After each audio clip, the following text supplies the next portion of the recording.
기도드리옵나이다. 아멘. 예. 한 주간도 잘 지나셨습니까? 지지난 주가 Father's Day였습니다. 예전에도 한번 언급했던 것처럼 Mother's Day는 아주 성황리에 지나면서도 Father's Day는 있는 둥 없는 둥 그냥 지나가지 않나 싶습니다.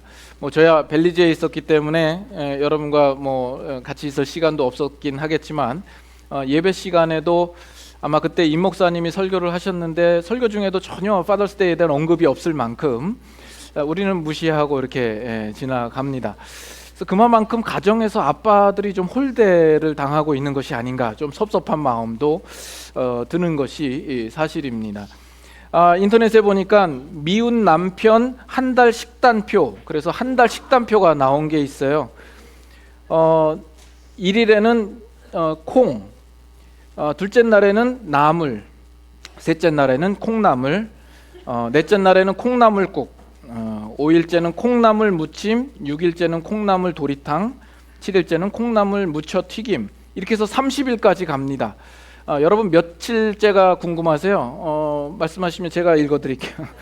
15일째 콩나물 삶아 건져 담가 말려 찢어 중탕. 20일째 콩나물 심어 길러 뽑아 갈아 끓여 삶아 데쳐 때려탕.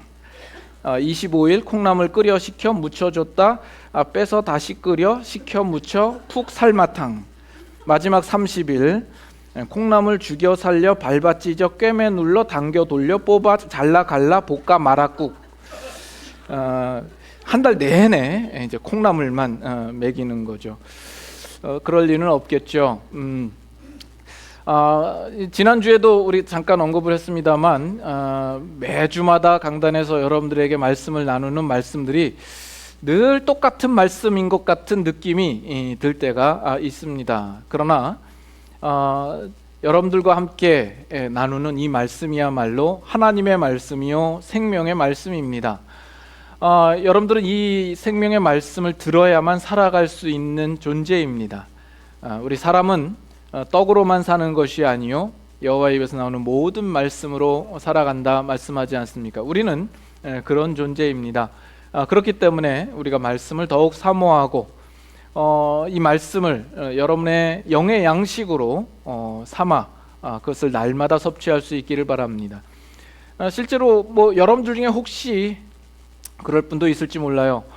일주일 동안 영의 양식에 대해서 쫄쫄 굶고 있다가 유일하게 이 자리에 와서만 생명의 양식을 겨우겨우 먹고 연명하는 수준의 신앙생활을 하시는 분들이 있다면 참 위기입니다. 여러분께서 매일매일 여러분의 삶 가운데 영의 양식이 끊이지 않게 하시고 그러므로 하나님께서 바라시는 정말 성숙한 신자의 모습으로 나아가실 수 있기를 바랍니다. 그래서 오늘도 오늘 주신 하나님의 말씀을 기대함으로 우리가 좀 생각해 보기를 원합니다. 지난번 여러분들과 나누었던 말씀 기억나십니까? 벌써 3주 전입니다. 3주 전에 우리는 이 같은 본문을 두고 우리가 환난 중에도 즐거워하나니 이 부분을 여러분들과 함께 나누었습니다. 여러분 기억이 1도 안 나죠? 우리 예수 그리스도를 믿음으로 말미암아 구원을 얻은 우리 신자들에게는 언제나 환난이 전제가 되어 있습니다. 그 얘기는 환난이라는 것은 우리의 신자 인생에 필연적이다 하는 겁니다. 그러나 이 환난이라고 하는 것은 우리에게 허락하여 주신 그 구원을 완성토록 하기 위하여서 가지시는 하나님의 간섭이요 그의 직접적인 개입이라고 말씀을 드렸습니다. 하나님께서 개입하신 일이라고 한다면 그 길은 결코 실패될 수가 없는 일이요 종국에는 승리와 영원한 영광에 중한 것을 이루는 대로 나아갈 것이라는 것을 성경을 통하여서 우리가 확인을 했습니다. 그렇기 때문에 우리 신자들은 환난 자체를 기뻐할 수 있는 자들이라고 말씀을 드렸습니다. 이제 좀 기억이 나십니까? 네, 전혀 표정을 보니까 기억이 안 나시는 것 같습니다. 어쨌든 이 부분은 상당히 중요한 문제입니다. 왜냐하면 우리 예수 믿는 사람들이라 할지라도, 신앙생활을 하는 사람이라 할지라도 이 세상 속에서 어느 순간 예상치 못하게 다가오는 환난 때문에, 그것 때문에 불안해하고 두려워하고 흔들리며 무너지고 넘어지는 신자들이 많이 있기 때문에 그렇습니다. 앞으로 여러분이 살아가는 신앙 속에서도 여전히 환난은 찾아올 텐데, 여러분들이 이 부분에 대해서 분명하게 이해하고 여러분들이 분명한 그 근거를 가지고 있어야만 그 환난 속에서 우리가 흔들리지 않고 너끈히 이기며 극복하며 승리할 수 있는 그런 힘이 되기 때문에 그렇습니다. 이 환난이 가지는 가치가 있습니다. 우리 환난 그러면 다 싫어하는 것 아니겠습니까? 누가 환난을 좋아하겠습니까? 환난은 우리의 기억 속에 부정적이며 그리고 환난을 될 수 있으면 우리는 피하고 싶은 마음입니다. 그리고 우리 신자들에게 있어서는 환난이 다가오면 우리는 제일 먼저 드는 생각이 내가 어떤 하나님 앞에 죄를 지었기 때문에 이 환난이 왔다라고 생각하는 경향들이 많습니다. 그런 생각들이 우리 신앙인들에게 지배적입니다. 그러나 환난이라고 하는 것은 하나님께서 우리 한 사람 한 사람을 온전한 사람으로 만들기 위하도록 우리에게 주신 요소라는 측면에서 그 가치가 있습니다. 그 가치를 우리가 알아야만 그 환난 속에서도 우리는 신앙을 따라서 감사하며 순종하며 기쁨으로 그 결국을 기다릴 수 있는 것입니다. 그 환난의 가치라고 하는 것은 다름이 아니라 그 환난을 통하여서 우리가 누구인가 하는 것을 제대로 볼 수 있게 되는 겁니다. 그리고 우리라는 존재는 절대적으로 하나님이 필요한 존재이구나 하는 것을 새삼 깨닫게 되는 겁니다. 우리가 실제적으로 경험하는 것이, 우리가 예수 그리스도를 믿고 구원함을 얻은 이후에도 우리는 너무 쉽게 우리의 일상적인 삶에서 익숙해지고 매너리즘에 빠지고 예전의 상태로 되돌아가고자 하는 그런 삶의 모습이 있습니다. 우리가 예수님을 제대로 알기 전, 불신자로 있을 때에는 내가 살아가는 삶이 전부인 줄 알고 생각했던 것처럼, 우리가 예수 믿을 그 당시에는 뭔가 좀 감격스럽고 놀라고 정말 감동이 되는 순간이 있죠. 그러나 그것은 잠깐이고 그 이후에 구원받은 자의 삶에 우리는 너무나 금방 쉽게 익숙해져 갑니다. 근데 그 익숙해진다라는 것이 신앙적으로 익숙해지면 얼마나 좋겠습니까? 우리가 경건하고 거룩으로 익숙해지면 좋으련만, 우리의 익숙해지는 삶은 예수 믿은 이후의 삶이 예수 믿기 전에 내 마음대로 행했던 그 삶과 적당히 절충하고 타협해서 사는 방법으로 우리는 익숙해지더라는 겁니다. 우리 인간은 새로운 삶을 우리의 습관으로 자리 잡고 살게 하는 것이 얼마나 어려운가 하는 것을 여러분들도 아실 겁니다. 여러분들이 내가 이제 하나님 앞에 정말 더 기도에 힘쓰겠다 마음 먹어서 새벽 기도를 나오기로 결심을 한 그 결심이 며칠이나 가던가요? 일주일을 가지 못합니다. 그렇지 않습니까? 여러분, 저는 목살에서 어쩔 수 없이 매일 새벽 기도를 나오는데, 이 새벽 기도에 대해서 갈등 없이 정말 자연스럽게 나올 수 있기까지 얼마의 시간이 걸렸다라고 생각합니까? 뭐 한 달, 뭐 몇 달 생각하나요? 적어도 제 기억에 한 5년, 6년이 되기까지 이 새벽 기도 나올 때마다 어떻게 하면 좀 피할 수 있을까 갈등 속에서 나오던 경험이 있습니다. 지금은 이제 자리를 잡았습니다만 그만큼 어렵다는 거죠. 여러분 중에 이제 저랑 같이 제자반 하신 분이 있잖아요. 9개월 동안 제자반을 하면서 우리의 삶의 습관을 얼마나 새롭게 바꾸려고 노력을 했습니까? 그러나 금방 제자리로 돌아오죠. 아마 지난 봄에 끝난 제자반도 지금쯤은 아마 다시 예전처럼 돌아가지 않았을까 생각합니다. 뭐 그 전 기수들은 말할 것도 없죠. 내가 언제 그런 삶을 살았나 싶을 정도로 아련한 추억 속에 두고 우리는 그 잊은 채 살아가고 있지는 않습니까? 그만큼 우리는 옛사람이었던 우리가 예수 그리스도로 말미암아 새 사람이 되었음에도 불구하고 우리는 끊임없이 그 옛사람의 모습을 이 새 사람의 모습과 그냥 적당하게 대충 절충하고 타협하면서 살아가게 됩니다. 그러나 그때에 환난이 옴으로써 비로소 우리는 우리 자신의 모습에 대하여서 다시 한번 새삼 바라보게 되고 깨닫게 되는 것이죠. 아, 나라는 존재는 이마만큼 영적으로 무력하고 무지하고 미련한 존재이구나, 하나님의 은혜가 없이는 살 수 없는 존재이구나 라는 사실을 비로소 깨닫게 되는 거죠. 신명기 8장으로 한번 가보겠습니다. 신명기 8장 2절,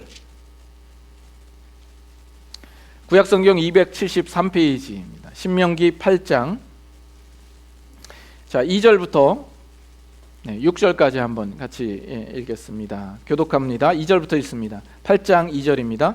내 하나님 여호와께서 이 40년 동안에 내게 광야길을 걷게 하신 것을 기억하라.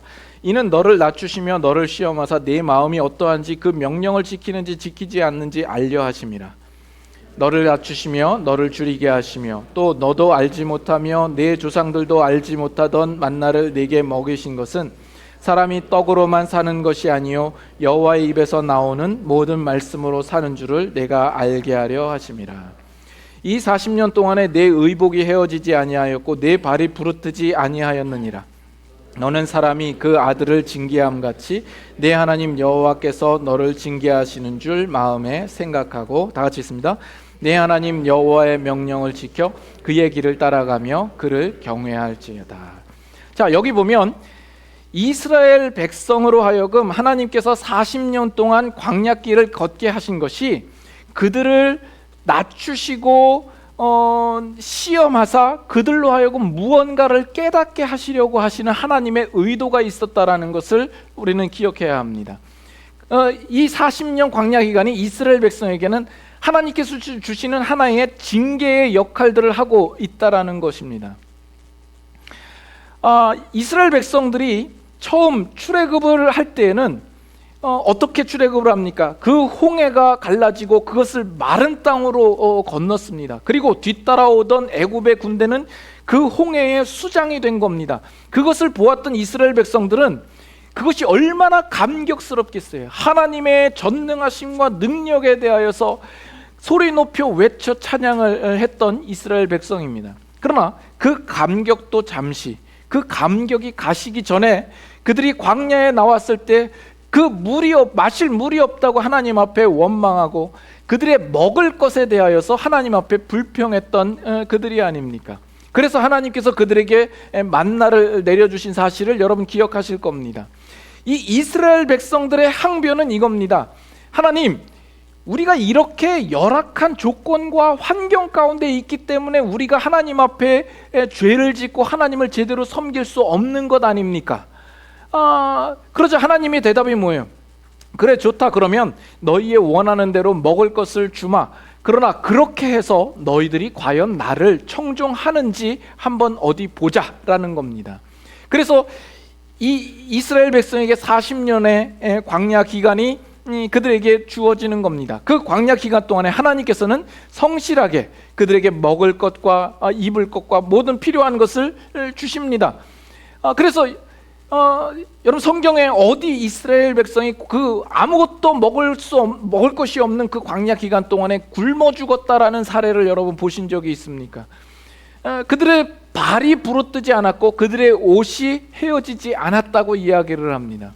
그러나 그렇게 해서 그들이 하나님을 제대로 잘 섬겼느냐 하면 그들은 거듭거듭 하나님 앞에 죄를 범하고 하나님을 거역했던 역사를 우리가 봅니다.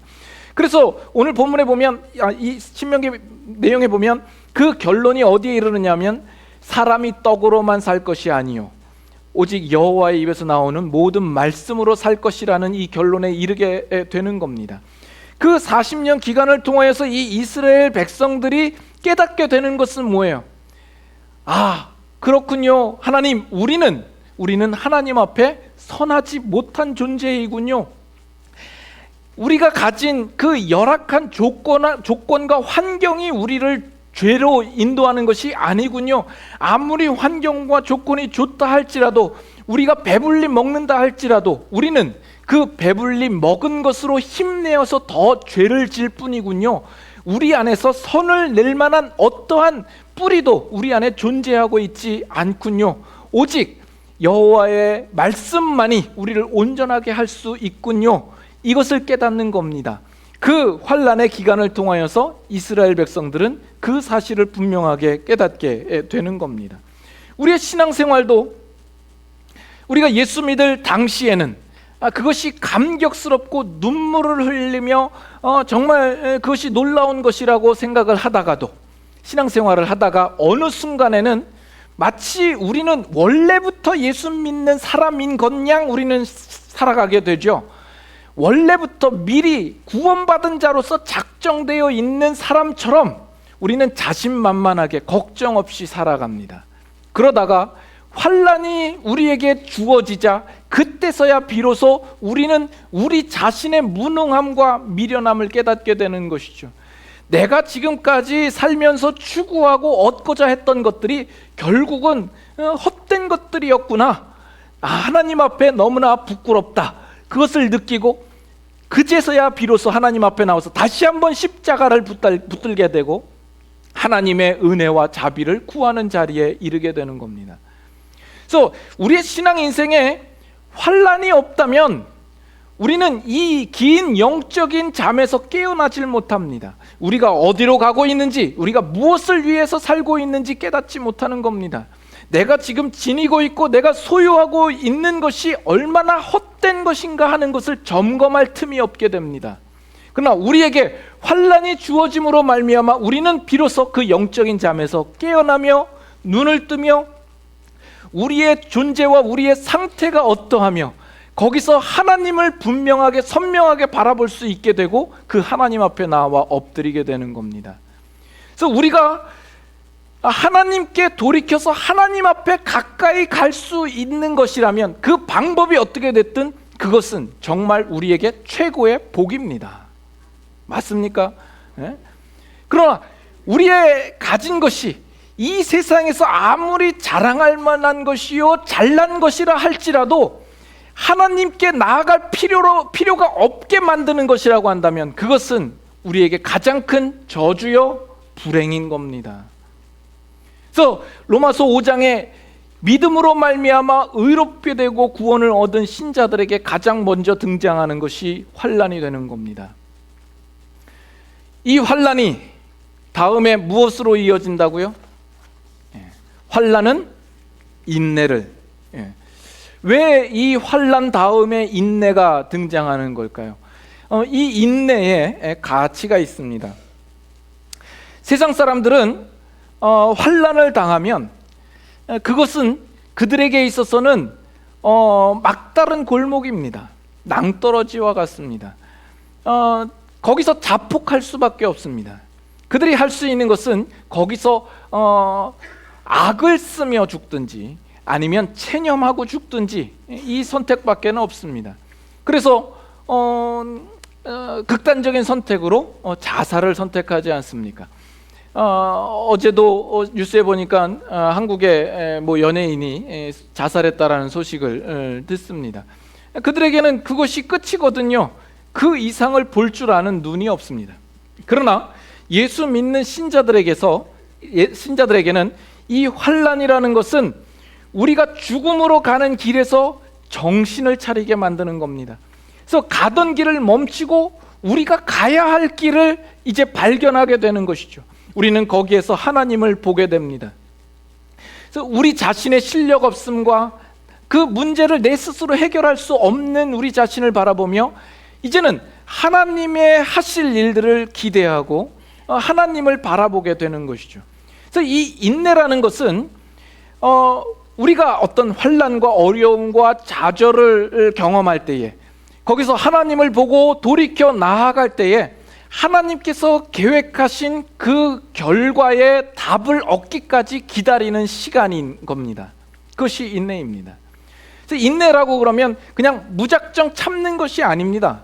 우리 신자들에게 얼마만큼 잘 참나 이것을 시험하기를 원하시는 게 아닙니다. 그냥 무턱대고 참아내는 것이 아닙니다. 인내라고 하는 것은 지금 있는 이 환난의 시점에서 우리가 하나님을 보고 하나님에 대하여서 우리가 기억하게 되는 거죠. 하나님은 신실하신 하나님이시다. 하나님은 이렇게 끝내실 하나님이 아니다. 하나님은 뭔가 뜻이 있을 것이다 하는 그 기대와 확신을 가지고 하나님께서 계획하시고 목적하신 그 결과의 자리까지 가는 그 과정을 연결하는 끈이 되는 것입니다. 그것이 인내인 겁니다. 그 인내라는 연결하는 끈이 결국 우리를 목적하신 결과의 자리까지 이르게 하는 겁니다. 그 인내의 끈이 없다면 우리는 거기에 도달하지 못할 겁니다. 하박국 한번 볼까요? 구약성경 하박국 2장입니다. 구약성경 1302페이지 하박국 2장 3절과 4절 말씀입니다. 하박국 2장 3절과 4절. 자, 3절은 제가 읽고 4절은 다 같이 한번 읽어보도록 하죠. 이 묵시는 정한 때가 있나니 그 종말이 속히 이르겠고 결코 거짓되지 아니하리라. 비록 더딜지라도 기다리라. 지체되지 않고 반드시 응하리라. 다 같이 읽습니다. 보라, 그의 마음은 교만하며 그 속에서 정직하지 못하나 의인은 그의 믿음으로 말미암아 살리라. 자, 이 구절이 지금 여기에 왜 나오게 됐는가? 이 하박국을 보면 이 하박국 선지자가 하나님을 향하여서 가지는 질문이 있습니다. 그 첫째 질문이 뭐냐면 하나님의 택하신 이 이스라엘 백성들 가운데에 악을 행하고 강포와 모든 폭행과 어떤 악행이 진행되고 있는데도 불구하고 왜 하나님 잠잠하고 계십니까? 이것이 첫 번째 질문입니다. 그래서 하나님께서 야, 걱정하지 마라. 내가 저 갈대아인을 들어서 이 이스라엘 백성을 치게 하겠다. 그러자 이 하박국 선지자가 또 놀랍니다. 아니 하나님, 저 갈대아인들은 하나님을 모르는 백성이요 악한 백성인데 그런 백성을 들어서 하나님의 택하신 의로운 이스라엘 백성을 치게 하는 것이 말이나 됩니까? 그러자 하나님께서 답하신 것이 오늘 지금 읽었던 이 내용인 겁니다. 묵시는 정한 때가 있다. 종말이 분명히 이를 것이다. 비록 더딜지라도 지체하지 아니하고 반드시 응하리라. 그러나 의인은 믿음으로 말미암아 살리라 하는 겁니다. 이 하나님의 이 답을 듣고 이 하박국이 뭔가 깨달은 게 있는 것이죠. 그래서 이 하박국이 어떻게 노래하며 기도합니까? 우리 아주 유명한 3장 17절 보시면 비록 무화과 나무가 무성하지 못하며 포도나무에 열매가 없으며 감람나무에 소출이 없으며 밭에 먹을 것이 없으며 우리의 양이 없으며 외양간에 소가 없을지라도 18절 다 같이 읽습니다. 나는 여호와로 말미암아 즐거워하며 나의 구원의 하나님으로 말미암아 기뻐하리로다. 지금 하박국이 뭘 깨달은 것이고 왜 이렇게 노래할 수 있었던 걸까요? 자, 보세요. 지금 하박국이 지금 맞이하고 있는 그 현실, 그 환난의 조건과 그 환경이라고 하는 것은 전혀 바뀐 것이 없습니다. 여기 표현된 것처럼 무화과 나무 잎이 마른 것과 같고 포도 열매가 없고 외양간에 우리가 없는 것 같은 현실입니다. 그런데 거기에서 뭐가 있냐면 하나님의 약속이 있습니다. 그래서 하나님에 대하여서 기대하는 마음이 있고 하나님께서 그 일을 이루시겠다 말씀하셨으니 그 일이 이루어질 것이라는 확신이 있는 겁니다. 그래서 의인은 믿음으로 말미암아 살리라 하는 겁니다.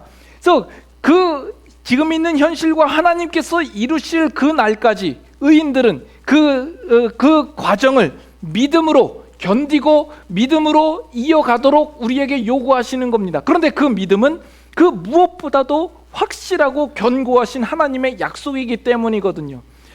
그렇기 때문에 우리 믿는 자에게 있어서는 이 인내라는 것이 언제나 있을 수밖에 없는 겁니다. 믿음으로 사는 자는 인내가 필요한 겁니다. 인내를 가지는 것은 그 믿음이 또한 수반되어야 합니다. 하나님의 그 약속이 이루기까지 지금 있는 현실은 아무것도 보이지 않고 환난 가운데 있지만 그 자리까지 가는 데에는 믿음의 인내로서 우리는 그 길을 걸어가야 하는 것입니다. 그리고 그것은 결코 실패하지 않을 것이기 때문에 그렇습니다. 그래서 성경에 보면 이 믿음과 인내가 항상 같이 언급되고 있는 구절이 여러 군절 나옵니다. 대표적으로 히브리서 12장 1, 2절 제가 읽습니다. 이러므로 우리에게 구름같이 둘러싼 허다한 증인들이 있으니 모든 무거운 것과 얽매이기 쉬운 죄를 벗어버리고 인내로써 우리 앞에 당한 경주를 하며 믿음의 주요 또 온전케 하시는 이인 예수를 바라보자. 그래서 인내와 믿음이 같이 등장합니다. 예수 그리스도를 바라보는 그 믿음으로써 우리 앞에 당한 경주를 인내로써 할 것을 우리에게 말하고 있습니다. 여러분의 성경 한 3-4장 뒤로 넘기시면 야고보서 1장 2절 보실까요? 야고보서 1장 2절 보시면 내 형제들아 너희가 여러 가지 시험을 당하거든 온전히 기쁘게 여기라. 이는 너희 믿음의 시련이 인내를 만들어내는 줄을 너희가 알미라. 4절 다 같이 읽습니다. 인내를 온전히 이루라. 이는 너희로 온전하고 구비하여 조금도 부족함이 없게 하려 함이라. 여기 보면 믿음의 시련이 인내를 만들어낸다라고 이야기를 하죠. 농부가 밭에 나가서 씨를 뿌립니다. 그리고 다음 날 일어나서 나와봐도 똑같습니다. 또 다음 날 나와봐도 하나도 변한 것이 없습니다. 일주일을 나와봐도 별로 달라진 것이 없습니다. 실제로 우리의 살아가는 삶이 그런 비슷한 삶 아닙니까? 뭔가 하나님 앞에 기도하고 정말 이 모든 환난의 시기를 어떻게든 하나님께서 이루어 주시기를 바라는 마음이 있지만 우리가 한 날을 지나고 일주일을 지나고 어떤 때는 1년을 지나도 그것이 전혀 달라 보이지 않은 때가 있습니다. 그래서 어떤 때는 하나님께서 쉽게 빨리 응답하시지 않은 일도 있고 하나님이 뭔가를 주시긴 했는데 주신 것이 전혀 납득이 안 되고 이해가 안 될 때도 있고요. 나는 분명히 답을 이제는 알았다라고 생각하는데 하나님께서 그 상황이나 그 결과를 즉시 이루어 주시지 않는 경우도 있어서 우리는 적잖이 당황하기도 합니다. 그래서 우리가 싸워야 할 인내의 싸움을 포기할까라는 생각도 드는 것이죠. 그러나 농부가 심고 또 물을 줍니다. 그러나 자라나게 하시는 하나님이라 이렇게 말하지 않습니까? 자라나게 하시는 하나님이 있는 겁니다. 오늘 심고 또 물 주고 전혀 거기에서 어떠한 변화도 바라볼 우리 눈으로 확인할 수 없지만 그 보이지 않는 가운데에서도 여전히 자라나게 하시는 하나님이 계시다라는 것입니다. 우리 매일매일의 삶 속에서 전혀 변화가 없어 보인다 할지라도 하나님은 그 일에 대하여서 결코 쉬시는 법이 없는 겁니다. 자라나게 하시는 하나님입니다.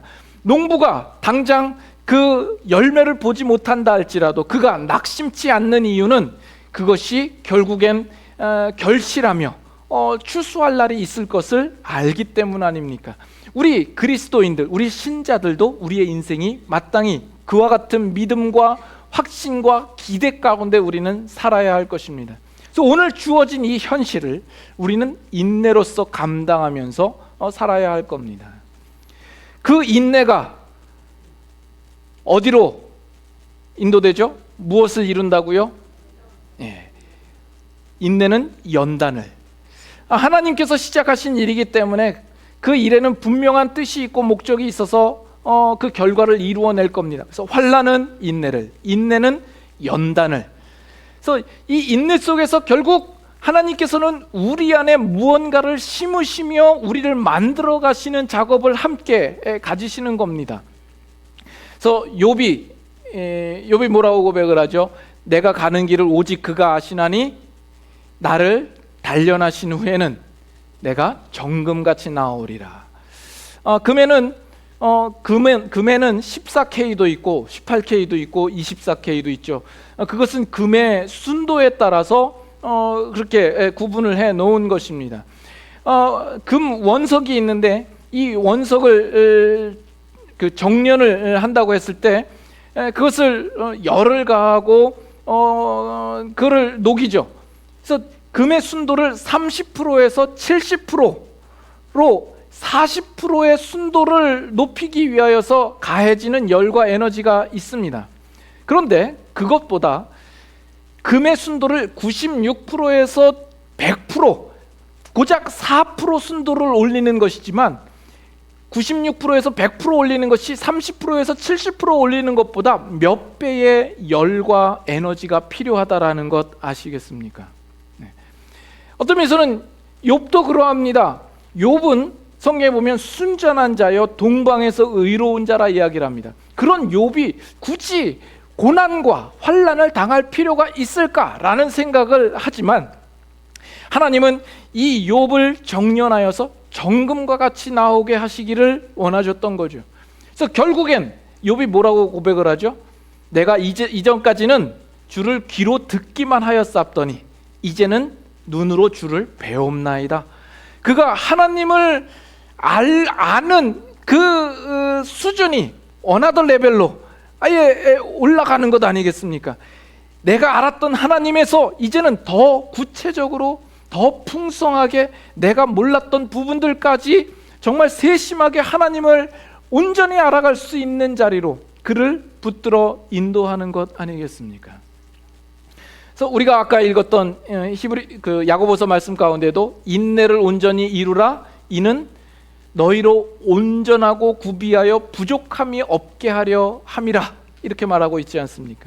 하나님께서는 저와 여러분들을 점도 없고 흠도 없고 거룩하고 깨끗한 자로 만드시기를 목적하시고 있는 겁니다. 그것은 우리에게 정말 복이고 큰 특권이 아닐 수가 없습니다. 우리는 종종 생각하죠. 내가 예수님을 더 잘 믿고 하나님을 잘 섬기는데 저렇게 엉터리로 믿는 사람들은 잘 사는데 왜 나에게 이러한 환난과 이 고난을 주실까라는 생각을 하죠. 그것은 하나님께서 어떤 면에서 여러분들에게 더 정금과 같은 그 순도를 100%로 올리고자 하시는 하나님의 뜻이 있다는 것을 여러분들은 기억해야 하는 겁니다. 시편 90편 한번 볼까요? 시편 90편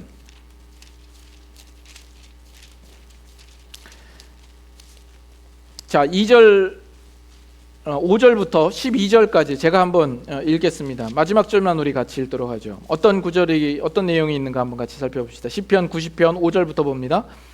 주께서 그들을 홍수처럼 쓸어 가시나이다. 그들은 잠깐 자는 것 같으며 아침에 돋는 풀 같으니이다.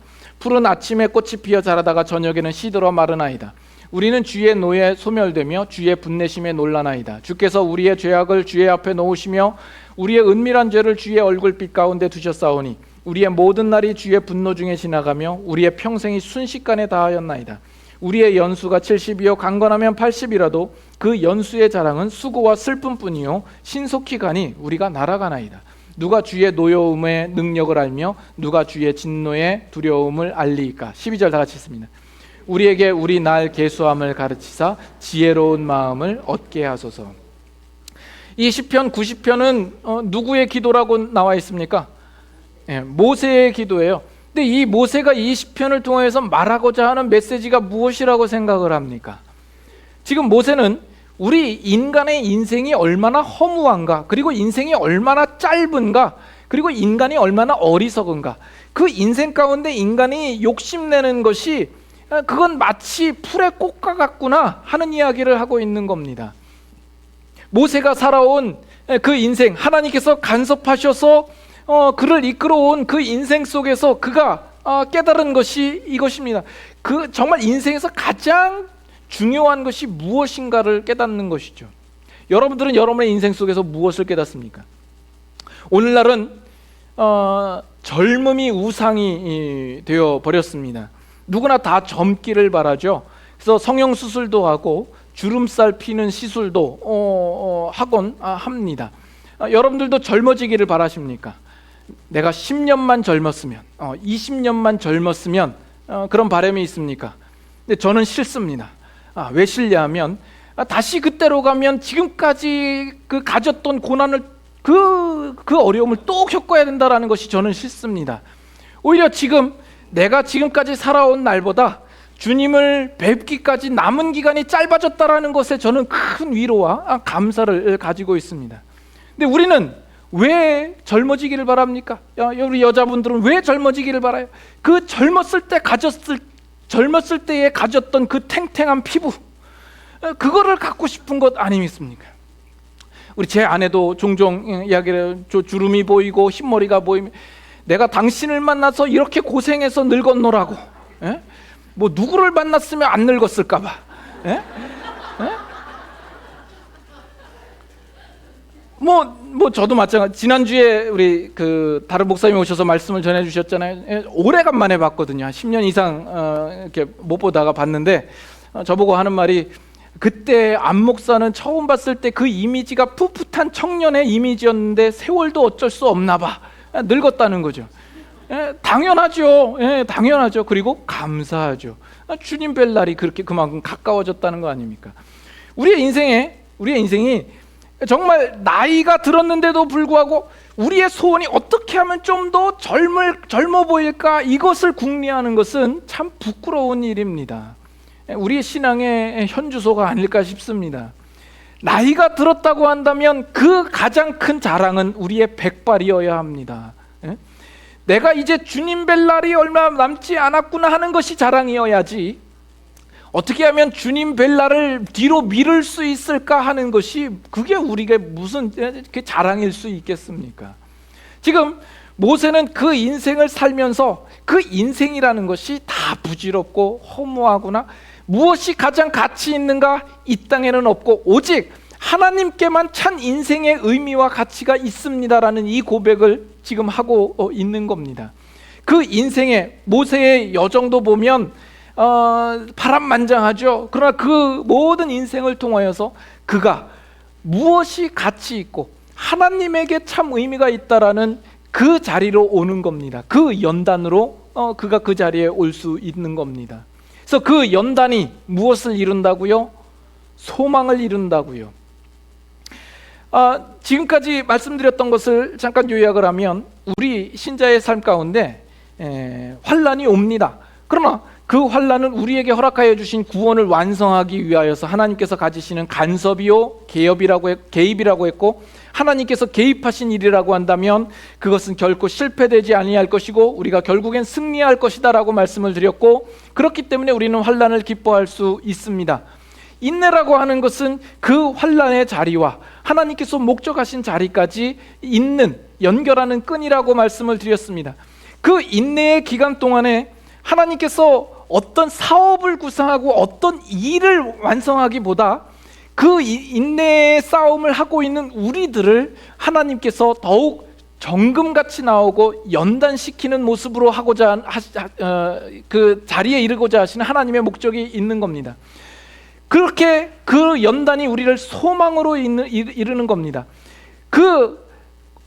우리가 어렴풋하게만 보았던 그 소망이 어느 날을 우리에게 현실로 다가오는 그 날이 있을 것을 말씀하고 있는 겁니다. 지금 우리가 좀 더 이 내용을 좀 큰 안목에서 볼 필요가 있다고 생각합니다. 우리가 로마서 4장까지는 사도 바울이 우리는 오직 예수 그리스도를 믿음으로 말미암아 의롭게 되었다라는 사실을 분명히 하고 확신시켰습니다. 그리고 5장에 들어와서 5장부터 8장까지 나오는 그 주된 내용이 뭐냐면, 믿음으로 의롭게 된 자는 이미 그 구원이 완전한 완성의 상태로 주어졌다라는 것을 말씀을 드렸습니다. 그래서 우리의 인생은 그 운명이 이미 정해져 있고 그것은 바뀔 수 없는 부분이라는 것을 확인시켰습니다. 그리고 나서 거기에 우리의 신자 인생의 환난과 인내와 연단과 소망이 있다라는 이야기를 하거든요. 이 말씀을 보면서 제가 어떤 그 이미지가 있는데, 이 이미지를 여러분들에게 어떻게 설명할까? 그래서 나름 어떤 비유를 좀 생각을 했는데, 일부에는 이걸 설명을 하다가 이해를 못 하시는 것 같아서 제가 포기를 했어요. 그래서 여러분들을 잘 들어보세요. 우리가 예수 그리스도를 믿음으로 말미암아 의롭게 되고 구원을 얻었습니다. 이것은 너무나 분명하죠. 우리는 예수 그리스도 안에서 완전체의 구원을 우리는 얻은 겁니다. 이건 마치 어떤 하나의 그 완전한 어떤 달걀과 같습니다. 그래서 그 안에 생명을 주신 거죠. 그래서 무정란이 아니라 유정란에 어떤 달걀과 같이 우리는 구원의 완전체를 주셨고, 이 달걀은 하나님께서 그 날개 그늘 아래로 품으신 겁니다. 그런데 이 달걀 안을 들여다보니까 거기에는 환난도 있고 인내도 있고 연단도 있고 또 소망까지 이르는 그 과정들이 있는 거예요. 그렇다면 보세요. 우리의 인생 가운데 환난이 있고 연단이 있고 이런 것들이 우리가 얻은 구원과 전혀 별개의 문제로 생각할 것이 아니라 이미 얻은 구원 안에 그것이 들어있는 거예요. 그래서 그 안에서 아무리 이 세상에서 우리가 지지고 볶고 또 세상이 우리를 어떻게 위협하고 공격하고 협박한다 할지라도 하나님께서 이루신 그 구원 안에서 이루어지는 일이요, 하나님께서 그 날개 그늘로 우리를 품고 계시는 것입니다. 그래서 우리가 당하는 어떤 환난도 어떤 어려움도 그것은 하나님께서 부족하시기 때문에 우리에게 일어난 일도 아니요, 하나님께서 우리에게 우리를 그의 손에서 내어놓았기 때문에 일어난 일도 아니요, 그 일 때문에 우리의 운명이 바뀌는 것도 아니다라는 것입니다. 이것이 얼마나 놀라운가 하는 것이죠. 그리고 그 과정이 어떻게 되었든 간에 하나님께서 개입하시고 결국에는 우리가 변화된 모습으로 그 알을 깨고 나와 변화된 형체로 하나님을 배울 날이 있게 되겠다라는 겁니다. 이것이 정말 이 모습 속에서 제가 본 이미지인데, 여러분들도 이것을 충분히 이해하고 앞으로 우리의 살아가는 인생 속에서 나타나는 어떠한 일들도 그 일 때문에 그것이 여러분을 흔들지 않고, 그것 때문에 두려워하지 않고, 그것 때문에 실망하지 않고 살아갈 수 있는 그런 믿음을 소유할 수 있기를 바랍니다. 그래서 우리가 당하는 이 환난은 우리 쪽에서 환난이지 하나님 쪽에서는 하나님의 가장 큰 사랑과 은혜의 섭리인 것입니다. 그렇죠? 우리가 느끼기에만 환난일 뿐이지 그것은 하나님께서 우리를 향하여서 생명과 영광과 복된 자리로 인도하시기 위한 하나님의 가장 세심하고 큰 손길이 되는 겁니다. 그래서 하나님께서 여러분의 인생에 간섭하셔서 여러분들이 헛된 욕망으로 치달아 가는 그 길을 막으시고 신령한 자리로 여러분들을 몰아넣으신다고 할 때 여러분들은 거기에서 순종하실 수 있어야 합니다. 인내로서 기다리셔야 합니다. 그 거룩과 영광의 자리에 이르기까지. 그러다 보면 나도 모르게 우리 안에는 어떤 영적인 근력이 키워져서 이제는 웬만한 세상의 공격과 세상의 위협이 온다 할지라도 그것 때문에 흔들리지 않는 강한 영적인 군사로 세워질 것입니다. 그 모습으로 우리가 장차 소망을 우리의 현실로 받을 때가 분명히 돌아올 것입니다. 그래서 우리 신자의 인생은 결코 고통이 아닙니다. 세상적인 눈으로 볼 때는 고통이죠. 그러나 신앙적인 눈으로 볼 때는 우리 신자의 인생은 아주 신나고 자랑스럽고 정말 복되고 영광되고 감격스러운 인생인 겁니다. 그래서 예수 그리스도를 믿는 신자로 살아가는 그 놀라운 특권을 놓치지 않으실 수 있기를 바라요. 그래서 여러분 주위에 어느 누구는 예수님 믿었더니 사업이 대박이 났더라, 예수님을 믿었더니 병이 깨끗하게 났더라, 예수님을 믿었더니 어떻게 형통하게 됐더라, 이러한 내용들이 여러분들을 시험하지 말도록 하셔야 합니다.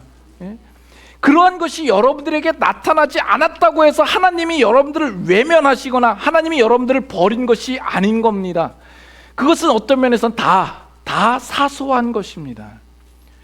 예수를 믿음으로 말미암아 어떤 그런 응답과 그런 복을 하나님께서 주시기도 하죠. 그런 게 없는 게 아닙니다. 그러나 예수 믿는 여러분들에게는 보다 크고 놀라운 것을 이미 허락해 주셨다라는 사실을 여러분들은 분명히 아셔야 합니다.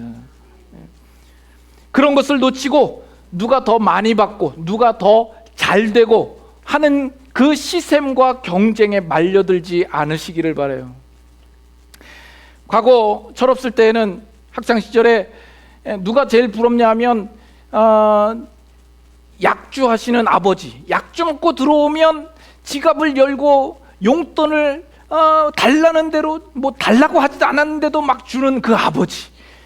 예? 아주 그냥 거금을 가지고 있어요. 아니 어떻게 그걸 가지게 됐냐? 약주만 하시면 준다는. 그걸 듣고 나는 왜 그런 아버지가 없을까? 이렇게 한탄해하는 것은 얼마나 어리석은 것입니까? 부모는 그 자녀에게 인간의 존엄성을 가르치며 사리 분별력을 가르치고 어떤 올바른 판단과 정직과 또 자기가 필요한 필요 이상의 재물을 갖지 않는 절제력을 가르치는 부모야말로 훌륭한 부모가 아니겠습니까? 항상 모든 것을 많이 준다고 항상 좋은 부모는 아닌 겁니다. 그렇듯이 하나님께서 여러분의 인생에 있어서 가장 적당한 것을 주시고 또 꼭 필요한 것을 주시며 그것은 곧 우리를 유익한 길로 인도하시기 위하여서 허락하신 것임을 여러분 알으셔야 합니다. 그래서 하나님께서 우리에게 주고자 하는 것과 내가 소원하는 것이 다르다라는 것을 먼저 알아야 합니다. 그리고 내가 소원하는 것과 다르긴 하지만 하나님께서 주시는 것이 나에게 가장 중요하고 영광된 것임을 깨닫고 우리는 하나님 앞에 항복해야 하는 것입니다. 하나님은 여러분들로 하여금 그 영생과 생명과 거룩과 진리로 결식해 하도록 지금도 인도하고 계시는 것입니다. 그것을 믿고 우리가 세상의 시점에서 어떤 시샘과 경쟁에 빠져들지 아니하고 우리가 신앙 안에서 하나님 앞에 감사하며 순종하며 기뻐하며 나아갈 수 있는 그런 신앙 인생 될 수 있도록 하십시오. 이것이 없으면 우리가 예수님을 믿는다라는 의미가 더 이상 없어지게 되는 것입니다. 기도하겠습니다.